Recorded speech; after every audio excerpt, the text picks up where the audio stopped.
বাংলাদেশের জয়ের turning point হিসেবে বলা হচ্ছে তৌহিদ হৃদয়ের হ্যাট্রিক ছক্কাকে। শ্রীলঙ্কার অধিনায়ক হাসারাঙ্গাকে পরপর ৩ বলে ৩ ছক্কা মারেন তরুণ এই ব্যাটার।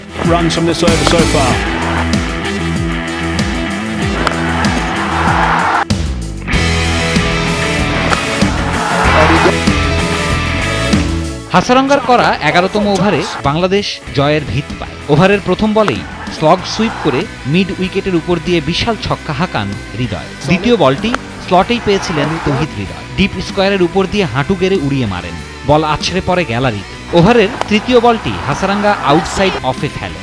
তৌহিদ হৃদয় ইনসাইড আউটসাইডে এসে কভারের উপর দিয়ে হাঁকান, এবারও বল আছড়ে পড়ে গ্যালারিতে। হ্যাট্রিক ছক্কায় মনোবল বাড়ে ব্যাটারদের। ২০০ স্ট্রাইক রেটে ২০ বলে ৪০ রান করেন তৌহিদ হৃদয়। তার এই ঝড়ো ইনিংসে ছিল একটিমাত্র ৪ আর ৪টি ছক্কা। তৌহিদ হৃদয়ের ব্যাট থেকে আসা ৪ ছক্কার সবগুলোই তিনি মেরেছেন শ্রীলঙ্কান অধিনায়ক হাসারাঙ্গার বলে। ১১তম ওভারের হ্যাট্রিক ৬ ছাড়াও হাসারাঙ্গার করা ৮ম ওভারের শেষ বলে বিশাল ছক্কা হাঁকান হৃদয়। আউটসাইড অফের বল হাঁটু গেড়ে স্লগ সুইপ করে ডিপ মিড উইকেটের উপর দিয়ে গ্যালারি ছাড়া করেন হৃদয়।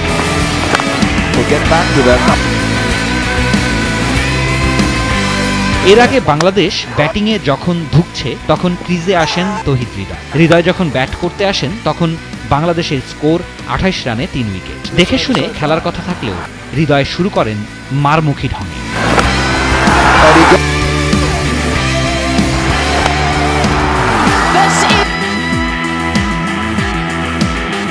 হাসারাঙ্গাকে পরপর ৩ বলে ৩ ছক্কা মেরে চতুর্থ বলে আউট হন তৌহিদ হৃদয়। এলবিডব্লিউর ফাঁদে পড়েন এই ম্যাচে বাংলাদেশের সেরা ব্যাটার।